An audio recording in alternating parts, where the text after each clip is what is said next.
Deal ಮಾಡಿಕೊಂಡು ಉಪವಾಸ ಅಂತ್ಯ ಮಾಡಿದ್ದಾರೆ ಎನ್ನುವಂತಹ ಆರೋಪ, ಇದು ಗಂಭೀರವಾದಂತಹ ಆರೋಪ ಸೋನಂ ವಾಂಗ್ಚುಕ್ ಅವರ ಮೇಲೆ ಬಂದಿರುವಂತದ್ದು.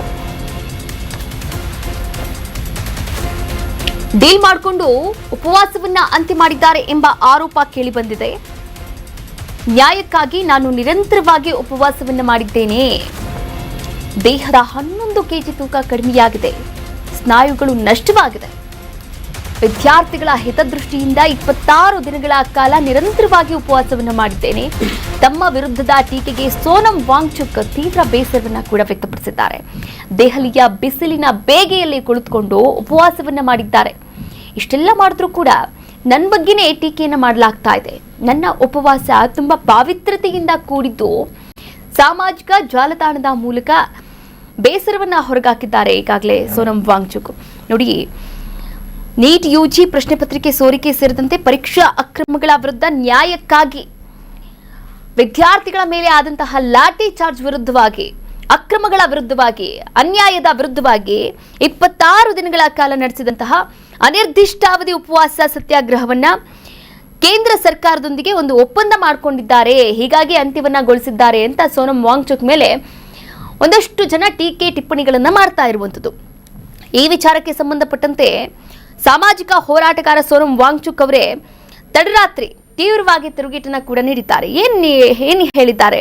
ಸುಮಾರು 1 ತಿಂಗಳ ಕಾಲ ನ್ಯಾಯಕ್ಕಾಗಿ ಉಪವಾಸವನ್ನು ನಡೆಸಿದ ಬಳಿಕವೂ ಕೂಡ ನನ್ನ ಪ್ರಾಮಾಣಿಕತೆಯನ್ನ ನಾನು ಸಾಬೀತುಪಡಿಸಬೇಕಾ ಅಂತ ವಾಂಗ್ಚುಕ್ ಅವರು ಪ್ರಶ್ನೆಯನ್ನ ಮಾಡಿದ್ದಾರೆ. ನೋಡಿ, ಸಾಮಾಜಿಕ ಜಾಲತಾಣದಲ್ಲಿ ಹಂಚಿಕೊಂಡಿರ್ತಕ್ಕಂಥ ಈ ವಿಡಿಯೋ ನೀವೇನು ಗಮನಿಸ್ತಾ ಇದ್ದೀರಲ್ಲ, ಈ ವಿಡಿಯೋ ಸಂದೇಶದಲ್ಲಿ ಸರ್ಕಾರದೊಂದಿಗೆ ರಾಜಿಯನ್ನ ಮಾಡಿಕೊಂಡಿದ್ದಾರೆ ಎನ್ನುವಂತಹ ಆರೋಪಗಳ ಬಗ್ಗೆ ತೀವ್ರವಾಗಿ ಅಸಮಾಧಾನವನ್ನ ವ್ಯಕ್ತಪಡಿಸಿರುವಂಥದ್ದು. ತಮ್ಮ ಉಪವಾಸವನ್ನ ಅಂತ್ಯಗೊಳಿಸಿದ ನಿರ್ಧಾರವನ್ನ ರಾಜಕೀಯ ಊಹಾಪೋಹಗಳ ದೃಷ್ಟಿಕೋನದಿಂದ ನೋಡಬಾರದು ಅಂತ ಇಲ್ಲಿ ಮನವಿಯನ್ನ ಕೂಡ ಮಾಡಿಕೊಂಡಿದ್ದಾರೆ.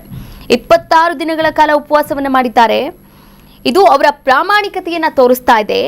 ಅದರ ಜೊತೆಗೆ 11 ಕೆಜಿ ತೂಕ ಕಡಿಮೆ ಆಗಿದೆ, ಸ್ನಾಯುಗಳು ನಷ್ಟವಾಗಿದೆ.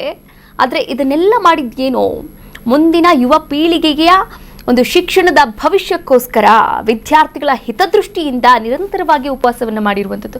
ಹಾಗಾದ್ರೆ ಏನ್ ಮಾತನಾಡಿದ್ದಾರೆ ಈ ಒಂದು ವಿಡಿಯೋದಲ್ಲಿ? ಆಸ್ಪತ್ರೆಯಿಂದಲೇ ವಿಡಿಯೋ ಮಾಡಿರುವಂಥದ್ದು. ಎಸ್, ನೋಡ್ಕೊಂಡು ಬಂದ್ಬಿಡೋಣ. फिजिकली लड़ के झगड़ के हड़ताल के अंदर और एक हड़ताल करके जमीन पर लेटकर जो ताकत 20वें दिन मेरे में थी, वो जोर लगाकर मुझे बाहर जबरदस्ती निकलना पड़ा। आपको नहीं मालूम है दोस्तों, ये वीडियो मैं थोड़ा दुख और थोड़ा हैरानी, थोड़ा गम और गुस्से के साथ बना रहा हूं।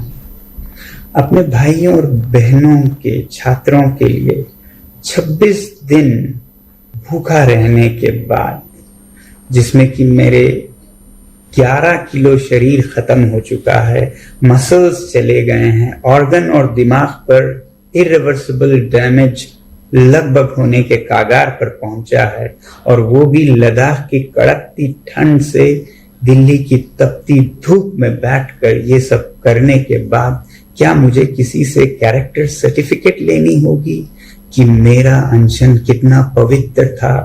मैंने तोड़ा तो किसके हाथों तोड़ा, उसके हाथों क्यों? कर्नाटका न्यूज़ बीट फॉलो ಮಾಡಿ, सब्सक्राइब ಮಾಡಿ.